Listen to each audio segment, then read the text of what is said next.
Welcome to the mic, the Minds in Corporate, where we have thought-provoking conversations about mental health within the workspace. I am your host, Devani Bernard Small, and with us today is Mr. Everton Day, a police officer of 7 years. Mr. Day, thank you for joining us. Pleasure's all mine. Thank you. So we're going to jump right into it. Sure. Tell us a little bit about Everton Day and how you entered the corporate space. All right. So, as stated, my name is Everton Day. I hail from a community called Battersea. That's in the border between Manchester, St. Anne, and Trelawney. All right. So, basically, a country youth. How I entered corporate, I was at home, had nothing to do, so signed up for a call center, went to Montego Bay, and that's where it all started for me. Okay, so we know the stigma attached to call center and a lot of complaints about burnt out, and not only burnout but also toxic work environments. Tell us a little bit about your experience entering the call center space. All right. So my first experience, because I've worked at various call centers, but my first experience was very good. Pay was great. My colleagues, great. I keep in touch with some of them up to this day. So it was a very good experience for me. The first one. After that, started to vary up and down. The hours, what I was required to do, and all that. So it's a combination of things that shaped the experience for me. Okay, so did you experience anything that you would say affected your mental health within the call center space? Would I say that? Yes and no. Yes, being, as you mentioned, the burnout. Sometimes the hours were seem very long, and the amount of time you have in between to kind of just relax and gather your thoughts was very limited. So, over time, it kind of takes a toll on your mind, on your body as well, sitting up, taking calls right through. So, but differently, my colleagues kind of helped me through it. Some of them had many, maybe like 5 years experience going in and stuff like that. So they kind of, encourage me, tell me what to expect and how I can maneuver and try to, make the experience a bit lighter. Okay. Did you have any expectations when you were entering corporate? Like, what the space, you hoping the space to be, the experience to be? What did it live up to it? To some extent, but I was growing in a way that I try not to set the bar too high. So that's how I live. But yeah, to some extent, it was what I imagined it would be. The money part, not so much, but differently, yes, it's pretty much what I thought it would be. Okay. And what was that? What did you think it would be? Well, based off what I've seen on videos and, like in movies, because I was very young at the time, I expected it to be like cubicle spaces, so I wasn't expecting like a big office and all of that stuff. So I expected space, and I also what you're required to do. I did my research prior to going there, so I expected the fast-paced calling and all that stuff. I wasn't so sure about how the interaction would be with my supervisors and colleagues, but that part, upon experiencing it, it didn't turn out so bad. Okay. Well, I'm happy to hear that about your experience in the BPO sector. So we're going to move into the meat of our matter because you came here as a police officer. So Yes, our yes. discussion is going to be centered around your experience as a police officer. So tell us about you entering the force and what your expectations were entering the force and how difficult it was for you to transition from the BPO sector to the police force. Okay, so my experience, how I entered, let me start off with that. I was having some difficulties with the last call center that I was working at in terms of the financial. And Montego Bay is very fast paced. So it was becoming a bit hectic for me. And over time, it started to take a toll on my mind, frustration and all that stuff. So I called a cousin of mine, asked him what he thought about me joining the force. He said it was a good thing to do. Definitely, you can accomplish a lot in it. So I took his advice, and literally the next day I went and did the exam, the entrance exam. Passed it first time, and that's how I entered basically. My experience, it has, or it had its ups and its downs, meaning, basic training takes a toll on your body mentally and physically. But I maneuvered. It took a lot, you have to take your vitamins, stuff like that, because, it's very fast paced and you have to do a lot of physical stuff. So, naturally, especially if you weren't that physical prior to going there, it really takes a toll on your body. But mentally, I know what I wanted to achieve. So that really pushed me through, and I'm here today. So do you believe that you were prepared for that psychological impact in entering the force when you started? To some extent, yes, but I think that you cannot be 100% prepared. You can try your best, but 9 times out of 10, you won't be fully prepared. So for me, yes, I think I got a lot of counseling prior, because I know people that were already in it, and my family especially, they kind of counseled me and say, remember what you're going there for, stay true to yourself and all. I got a lot of sound advice, so I really think that helped to prepare me mentally for it. So during the training, when you said it took a lot took a toll on you mentally, right? Describe that feeling, what you were going through at that time. Well, at the time, I was solely focused on the training, but as I said, sometimes it can be a bit hectic, and you mentioned the burnout before. So that was my main thing, because when I was in training, I was a captain for my squad. So, I had a lot of responsibility from the get-go, leadership responsibilities and stuff like that. So, I had a less time, so to speak, as opposed to other persons in the training, to really get some time to rest. I had to be sorting out stuff for the team and stuff like that. So, lack of rest, and over time, the duration, it started to take a toll. But as I said, took my vitamins and pushed through. But that was the main thing for me. The stress, on the physical stress. The stress and the lack of rest. Yeah. So this may be a common problem entering the force.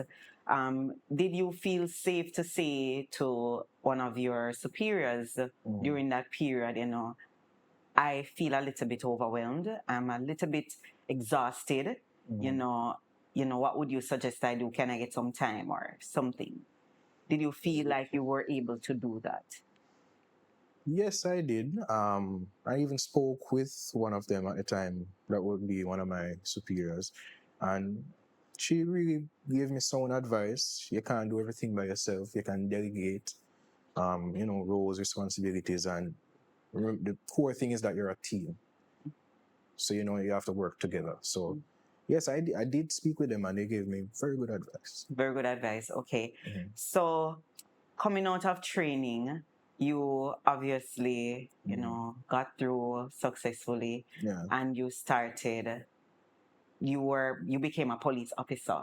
Tell us about that experience for you. How different was it coming out of training and transitioning to that new reality? Well, everything kind of happened so fast, but in training is one thing, but actually going on the road and dealing with people in person is a totally different thing. But for me, I know everybody has different experiences, but for me personally, as I said, I stayed true to myself, maintain my professionalism and stuff like that. So for the most part, most of my experiences on the road were not bad. dealt with people how I would want them to deal with me.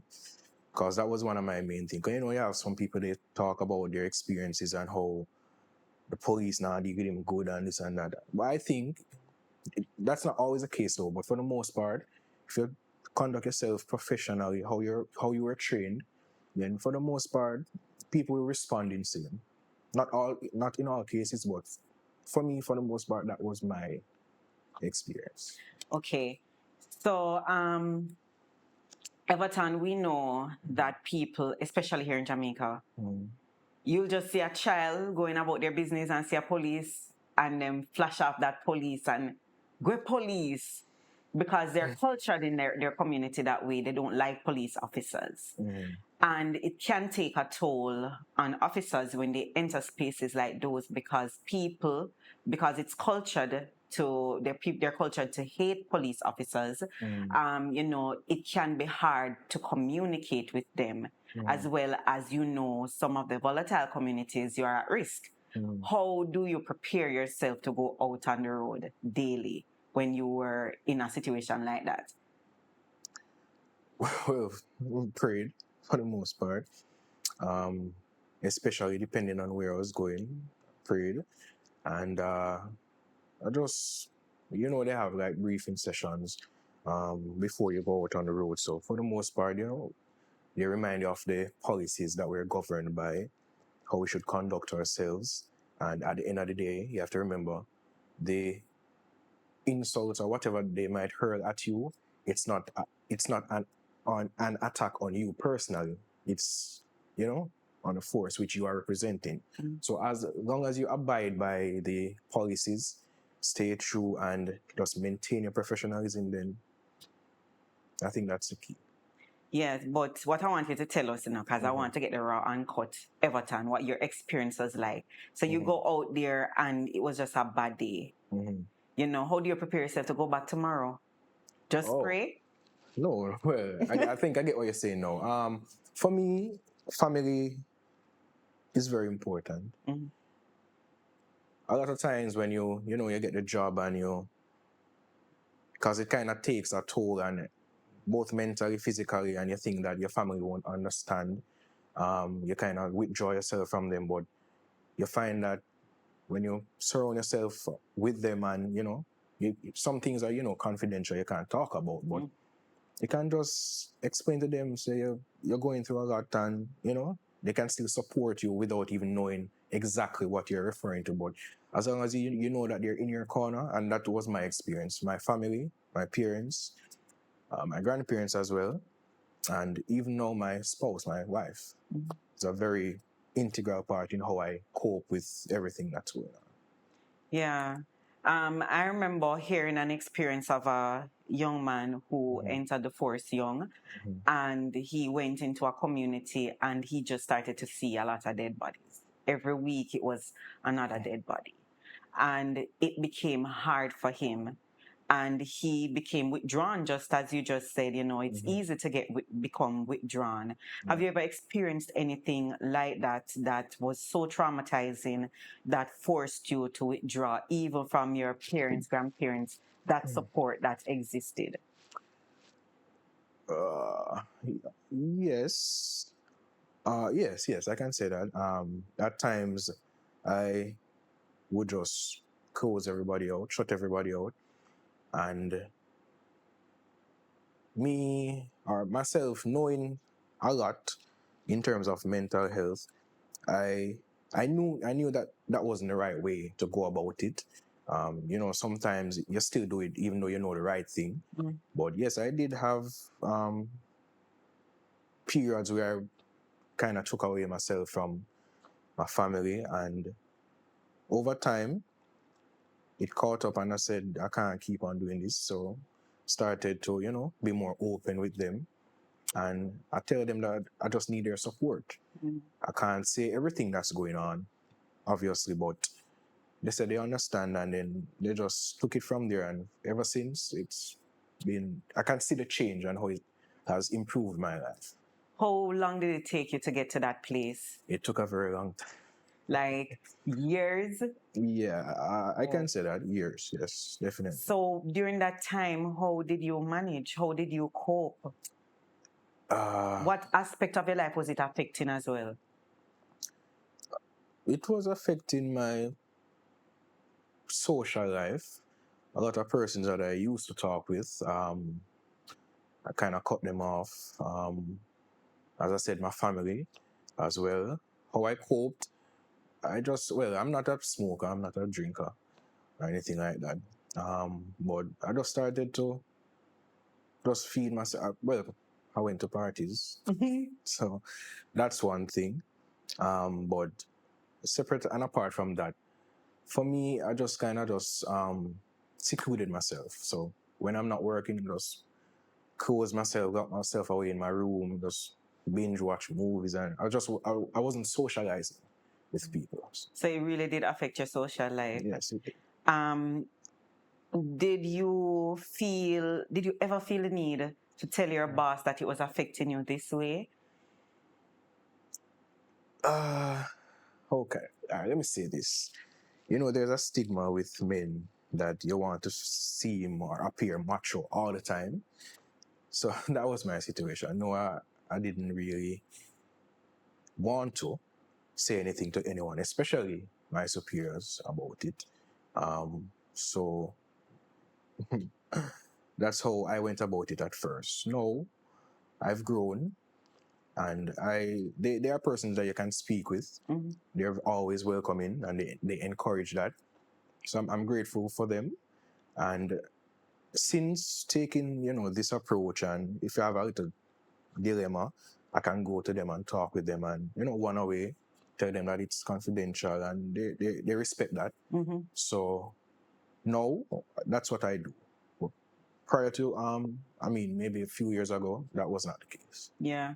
So was there any policies in place, and even attempts monthly or through different means, meetings or anything like that we know the stigma. Men are not going to talk, and we have predominantly men in the force. Yeah. Do you believe enough was done, or enough policies were in place to put it right in front of your faces of the officers to say, we are here, come and talk to us. There's no stigma here with men. We know you feel this way. This is likely to happen. Do you think enough was done to encourage that? Our policies are in place to encourage that? I think they're making a lot of strides where that is concerned, especially now with the use of social media. I'm sure you see on Instagram and stuff like that, where the force they're really making a big transition, and for the most part they encourage that. And I see for myself on social media where they're posting a lot of stuff and welcoming members to, because we have a lot of persons within the force, sections that can help with stuff like that. We have medical services branch that has like doctors, psychologists, social workers. So, and they're especially now they're pushing that. So yes, I think they're making good stride where that is concerned. Right, but did it exist when you started? Yes, it did, but for me personally, I don't think it was really out there like that. A lot of persons didn't know about it, but no, I think it's very widespread now, and a lot of persons are, because I even see for myself where persons are asking about it, how can they make appointments and stuff like that. So that's good too. So because of increased communication, we're saying that there's a shift in how mental health is treated within the force. Yeah. Well, that's good. So Everton, people are entering the force every day, possibly.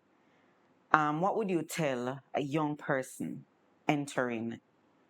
You see the transitions, moving from just a frontline officer to where are you now?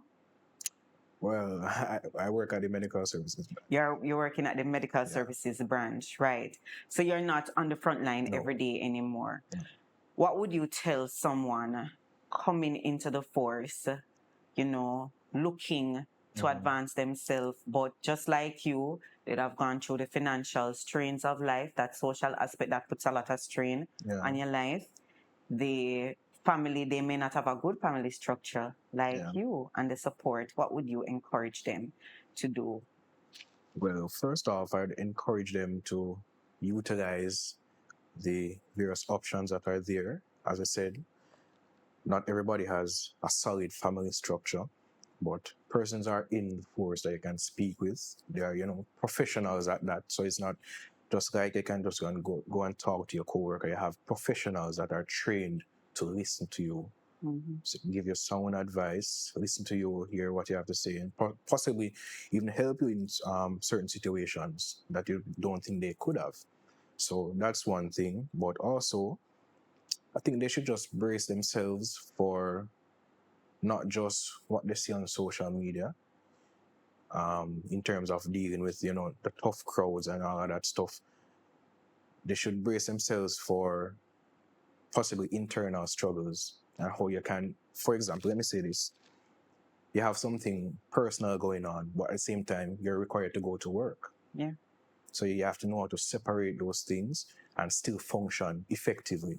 So I think they should brace themselves for that, because there will be times when you have personal things going on and at the same time possibly an uproar at work where you're required and to act and go on the road and just for example say. So you have to brace yourselves for a lot of things. You're required to be, because them say, in layman terms, them say police a doctor. Because if somebody crash on the road, them a call police, you have to carry them to the hospital, this and that. You're required to do so much. A lot of times, things that aren't even within your scope. But you have to just adapt and know that you're a servant at heart to the people. So basically, you're taking on something that's larger than yourself, larger than life.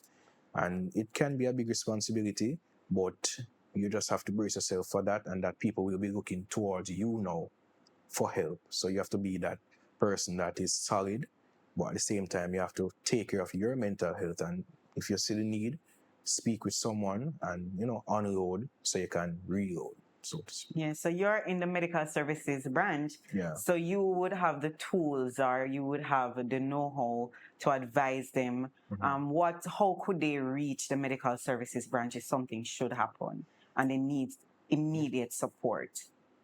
That's persons within the force. Yes. Well, they can contact their supervisors. The supervisors can reach out to the branch. They can call themselves personally if they so please as well. We have more than one branches. We have one in Kingston, one in Spanish Town, one in St. Elizabeth as well. So you can reach out, even on social media. I can't remember the handles right now, the names on social media, but they can reach out. Also, they can ask around in terms of, they can even visit. We do accept walk-ins, so they can visit personally, so they don't have to call. They can walk in, set appointments and stuff like that. Okay. So, what would your message to the public be in understand police officers and their mental health? What would you want to say to the public? All right. What I would say is just be mindful and understanding. Granted, a lot of persons, they've had not so good experiences, but for the most part, just imagine listening to your friend that's going through something that is very traumatic. It can be exhausting. Now, imagine you as a police officer having to deal with that for the entire day, the entire night. After you finish one situation, somebody else's problems falls, you have to deal with it again. So it can be a bit exhausting. And sometimes if you can't compartmentalize, it can really affect you and start to change how you view society. And it's just a lot to take in, if you get what I'm saying. So I think sometimes they forget the burden that police officers face, especially those on the front lines who have to, be in shootings, seeing dead bodies. Those things, they leave mental scars. So I think people can try to be a bit more understanding and supportive rather, and say, he's going through a lot. They put their lives on the line for us. So for the most part, let us try to be understanding and support them the best way we can, and try not to be so, bullying on social on social media. I do get where you're coming from with that, because I think sometimes we are definitely hard on police officers. Not saying that all situations are ideal, but we do take the human side out of responding to situations involving police officers. And you touch on something about compartmentalizing. How do you switch off? How do you really switch off the trauma that you're experiencing at work and come home to your wife who needs you, who it may be emotional today because something happened at work and she needs you? How do you even ask somebody to switch off in a situation like that? I know a lot of times, people get advice like that to just switch it off, but it's easier said than done. Mm-hmm. What I do, when work finishes, well, they say police are never off duty. So, but for the most part, when I go home, I try not to bring work home with me. Sometimes, it does happen, but for the most part, I try to do that. Family time is family time. Try to go out and still have a social life, go out with my friends, just chill, relax, try not to talk about work, especially, for the most part, when you join the force, a lot of your friends are police officers based on the circle that you're now in. Yeah. But when I'm outside or off duty, we try not to talk about work related stuff. Live a little and stuff like that. So I know it's hard, but that's what I do. Just try to set it apart. So when I go back to work Monday morning, or whatever time I go to work again. But once I clock out, go home to my family, have movie nights, watch a movie, and just separate it too. You talk about your friends, but I want you to tell me now how important is peer support for the mental health of police officers. I think that is a very integral part of it. I've had my ups and downs, and I can honestly say that if it weren't for the support of some of my friends, I probably wouldn't have made it through, so to speak. So I think that is very integral, and for the most part, they're in the same work as you, so they have a better understanding of what you're going through. Possibly they're going through it or have gone through it already, so they can probably give you sound advice and stuff like that. So I think that is very integral. Okay. So in your experience, do you believe we will find officers who will speak about anxiety a little bit more openly? Because unlike yourself, who understands mental health, which many people around us don't even connect what mental health is, do you believe you will have people in the force right now that will be comfortable speaking about anxiety, given the resources that are now, at their disposal? Yes, I think so. We're still guided by policies, so we can't just go out and just speak like that. But I think a lot of persons are being more educated on the topic. For the most part, the force as a whole is being more sensitized to stuff like that, and coping mechanisms, how they can cope with it, how they can, and how you can spot it. Because sometimes persons are going through serious trauma, but the way they mask it, you would never know. Yes.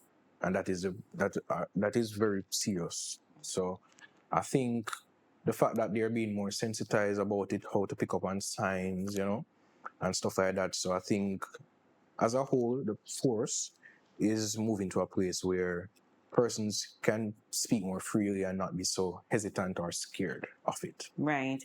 So I had just ruled out anxiety because a lot of times, persons will experience trauma that leads to anxiety, and they sit with it until there is an outburst.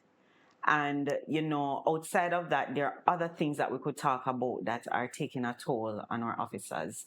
Burnout. It's common that some officers do extended hours. You have the traumatic experiences from what they may see on the road, the cursing from our Jamaican people who, no matter if the police did something right in the moment or the person who was at fault, they will still curse out a police officer, and they don't even understand the mental toll and the impact, the psychological impact that it may have on that person. And, in asking this question, I really want to know, how sensitive towards their feelings and giving them the space to speak about what is happening to them mentally. And you're basically saying, there are resources there, and because of the campaign to communicate more about the mental health facilities that are available within the force, you believe that this will bridge that gap? I definitely believe so, and I can see where it has already started. Give me an example of how you think it has started.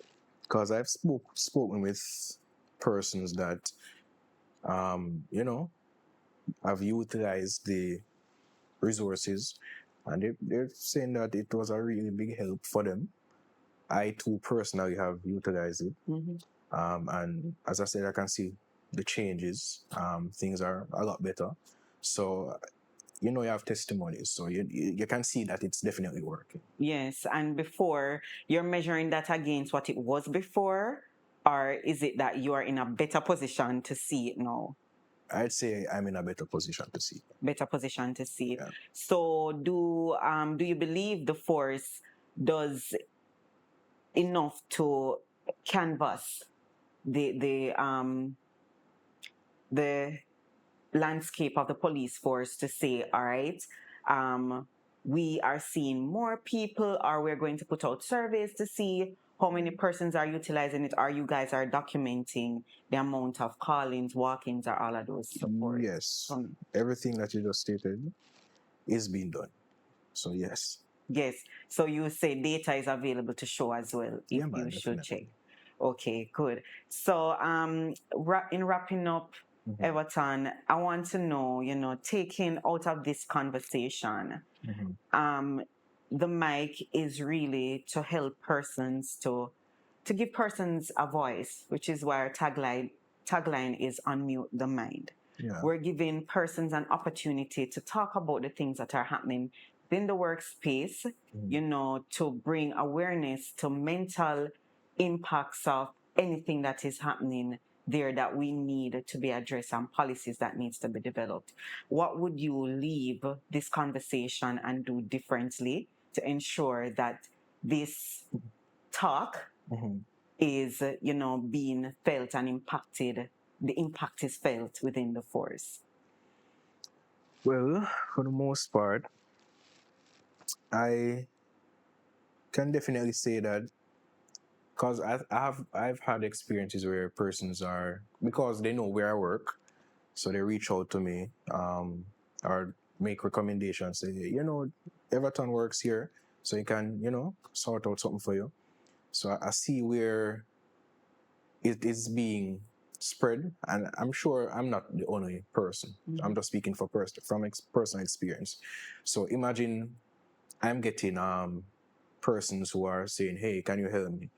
Other persons in the branch more than likely getting the same thing. So you can see where it is being spread and persons are actually acting on it. So all I can say is I'll continue to do my part, ensure that the message is sent out, spread, and encourage people to move away from this thing that you're all alone, you're doing it by yourself. Granted, persons are skeptical about divulging their personal information, but as I said, we have professionals, and they're bounded by confidentiality and all that stuff, so they can come and take a load off and see how they can fix the situation as opposed to just bottling up everything inside and then, on one given day, it just explode. We don't want that to happen. So, yeah. And what would you say to the gentleman, that police officer that has been in the force for years, continues to struggle with their mental health, that sits with the stigma that man, for complaint? I'd encourage them to talk about it. At the end of the day, we're all humans, and we can bear but so much. So the thing is, because you seem like you're functioning all right, and you're doing your work just like you always do, you don't really pick up that slowly it's eating away at you. So I think they just need to move away from that. Granted, it will take time for some people to really come to that place to say that I just need to drop this, but we try to encourage them to, over time, because we can't force people at the end of the day as well. So it's not like we're bombarding them to come, but we're just letting them know that the doors are open. So when they feel like they can or they want to, we're always here to accept them. Right. Yeah. Thank you, Everton, so much for joining us today. And that's it for today with Everton Day, our police officer of 7 years, who is working at our medical services branch. This segment is sponsored by the Success Hub Limited. This is the mental health facts for today. Many people delay getting help because of fear. Fear of judgment, losing respect, or being seen as not coping stops people from speaking up, even when support is available. Thank you for joining us. It's good having you. Please subscribe to our different handles. On YouTube, it's Her Reality Project. On Instagram, it's Unmute the Mind. Please follow us, like, share, and subscribe. Catch us on our next episode of The Mic.